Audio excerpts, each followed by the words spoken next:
جی अस्सलाम वालेकुम, मेरा नाम है मेहर हुसैन। कारवान क्राफ्ट फाउंडेशन की तरफ से अब्दाली साहब आपको खुश आमदीद। बहुत बहुत शुक्रिया जी। वालेकुम सलाम जी। अब्दाली साहब, पहले आप मुझे बताएं, आप पाकिस्तान के किस हिस्से में हैं अभी? जी जरा दोबारा कहिएगा प्लीज। जरा आप यहाँ पे आप थोड़ा आप शॉर्ट था, कहाँ उसमें आवाज। आप कहाँ हैं अभी पाकिस्तान में? आप किस इलाके में हैं? जी मैं इस्लामाबाद में होता हूँ, इस्लामाबाद में, सोवा इस्लामाबाद। गार्डन में। जी अच्छा, तो अब्दाली साहब आप बताएं, आपका क्या कारोबार है, आप क्या काम करते हैं? जी मैं एक वुड आर्टिस्ट हूँ, और आपने वुड के ऊपर काम तो बहुत सारा देखा होगा, लेकिन मेरा काम थोड़ा सा डिफरेंट है। उसमें ये है कि मैं उसमें जिस तरह एक नॉर्मल जो एक आर्टिस्ट होता है, ऑयल पेंट करता है, जो ऑयल पेंटिंग बनाता है या वाटर कलर से बनाता है वो, तो उनके पास कलर्स होते हैं, लेकिन मैं लकड़ी के ऊपर वही चीज कार्विंग करके बनाता हूँ। अच्छा, यानी कि आप कोई जी पेंट इस्तेमाल नहीं करते, आप हाथ का काम करते हैं, सारी कार्विंग करते हैं? जी बिल्कुल, सारा हाथ का काम करता हूँ चीजल से। और उसमें लकड़ी का जो अपना कलर होता है, जो नेचुरल जो वुड का कलर होता है, वो इन्वर्ट करके पोर्ट्रेट्स वगैरह और कैलीग्राफी करता हूँ मैं, उसको कार्व करता हूँ मैं। तो आपको कितने साल हो गए अब्दाली साहब ये काम करते हुए? जी मैंने 76 में पेशावर से डिप्लोमा लिया था, एक आर्ट कॉलेज था उससे। उसके बाद फिर कराची यूनिवर्सिटी से मैंने फाइन आर्ट में ग्रेजुएशन की, और उसके बाद से मैं ये काम कर रहा हूँ।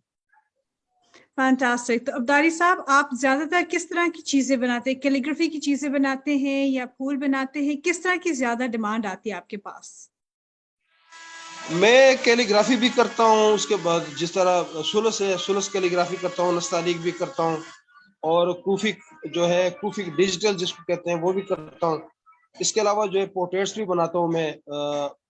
और हर वो चीज जो कि आप कैनवस के ऊपर आप पहले देखती थी, तो वो जो है ना, वो अब मैं वुड के ऊपर कार्विंग करके बनाता हूँ। मैं 4 तरह से कार्विंग करके बनाता हूँ। फिर आपने मैं थोड़ा सा इसके बारे में मैं आपको बता दूं जरूर जरूर कि बताइए। जी, कि इसमें ये था कि पहले जो है ना, सिर्फ एक डीप कार्विंग ही होती थी, जिस तरह आपने खिड़कियों अलमारियों में या बेड के ऊपर या इस तरह कोई और बिल्कुल कार्विंग आपने देखी होती जिसमें। बिल्कुल। लेकिन इसमें ना, इसमें ग्राफिक कार्विंग नहीं होती थी, वो मैंने शुरू की है इसमें। जो आम तौर पे जो पेंटर है वो टोन कलर्स इस्तेमाल करते हैं। जो जो पेंटर होते हैं वो डीप से, वो डार्क से लाइट की तरफ चलते हैं, उनका एक प्रोसीजर होता है। तो बिल्कुल वो जो है ना, उनके पास तो कलर्स होते हैं, मुख्तलिफ कलर्स वो उसमें शो करते हैं। जो दरमियान में मिड टोन्स आते हैं, वो उसमें मिड टोन्स में ऑयल कलर, ऑयल पेंट में या उस या वाटर कलर में शो करते हैं। लेकिन चूंकि मेरे पास ऑप्शन नहीं है कलर्स का, मुख्तलिफ कलर्स का, तो मैं जो कार्विंग है उसी में ही मिड टोन्स निकाल के वो मैं पोर्ट्रेट्स वगैरह बनाता हूँ। तो अच्छा, ये उसमें बड़ा जी जी एक निराली चीज है पूरी दुनिया में। बिल्कुल। तो जी ये आपने टेक्निक कैसे खुद सीखी थी या कैसे आप आए थे इस नौबत पे? जी बिल्कुल।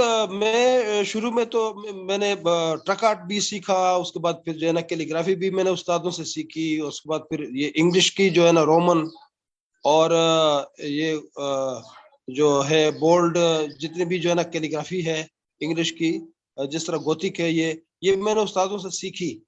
और उसके बाद फिर मैं एडवर्टाइजमेंट की तरफ भी आया, साइन बोर्ड्स भी बनाता रहा। लेकिन मैं तो चूंकि बुनियादी तौर पे एक स्कल्प्टर हूँ, मैंने पेशावर से जो डिप्लोमा लिया था वो स्कल्प्टर का था।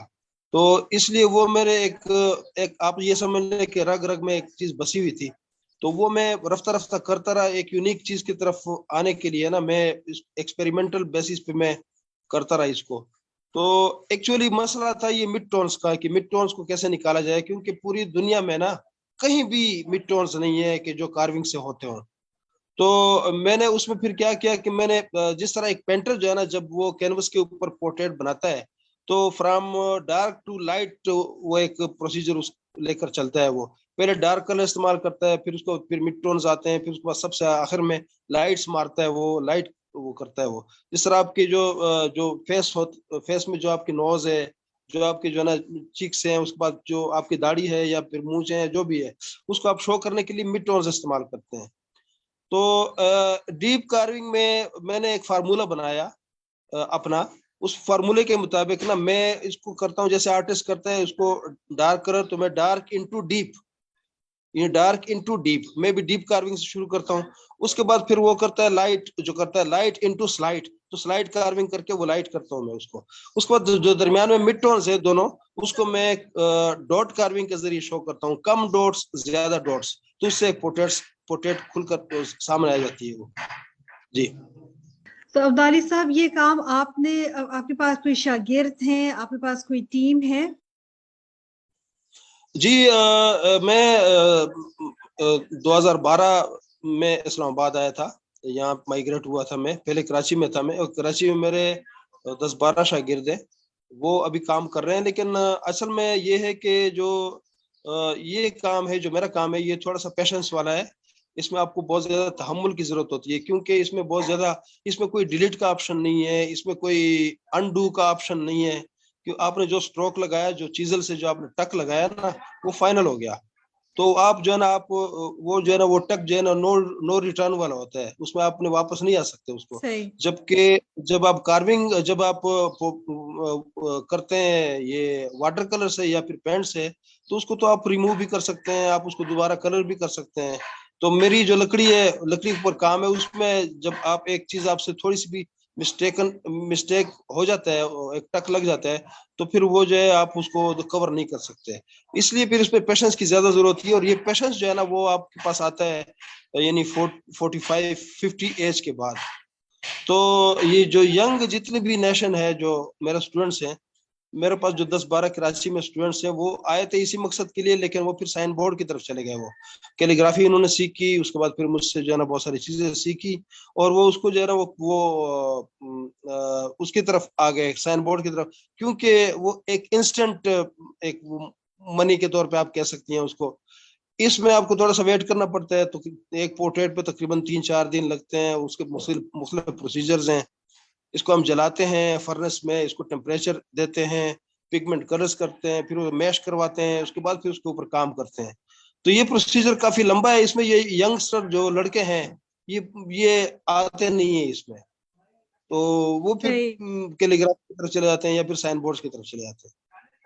تو عبدالی صاحب اکثر سنتے ہیں ہم کہ جو لوگ ثقافت پہ کام کرتے ہیں, ان ساروں کی ایک ہی پریشانی ہے کہ یہ جو بھی کام ہے, چاہے ٹرک آرٹ ہو, چاہے وہ کراس اسٹچ کا کام ہو, چاہے وہ کوئی اور پینٹ کا کام ہو, سارے کہتے ہیں کہ جی یہ ختم ہوتا جا رہا ہے. تو کیا آپ کو بھی لگتا ہے, جس طرح آپ کہہ رہے ہیں کہ آج کل کے جو نوجوان ہیں ان کو جلدی پیسہ چاہیے ہوتا ہے, ان میں صبر نہیں ہوتا, آپ کو فکر رہتی کہ جس طرح کا کام آپ کر رہے ہیں یہ بھی ختم ہو جائے گا؟ جی بالکل. میں اس کی کچھ وجوہات ہیں میرے اپنے نظریے کے مطابق, اپنے سوچ کے مطابق. وہ یہ ہے کہ اس میں لوگ کیوں نہیں آتے. پہلی وجہ تو یہ ہے کہ یہ جو ہے نا ایک پیشنس والا, جس طرح میں نے آپ کو عرض کیا کہ ایک بہت جو ہے وہ ٹائم ٹیکنگ ایک آرٹ ہے.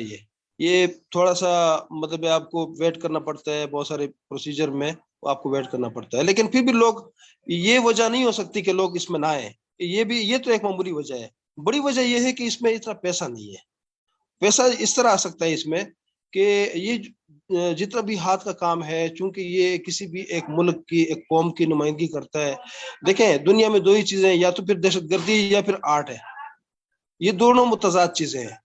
اگر آپ آرٹ کو پروان چڑھائیں گے تو پھر اس کا مطلب یہ ہے کہ آپ بالکل دہشت گردی اور یہ جو نیگیٹو چیزیں, نیگیٹیوٹیز ہیں, یہ بالکل اس کو آپ اس کے اگینسٹ جا رہے ہیں بالکل.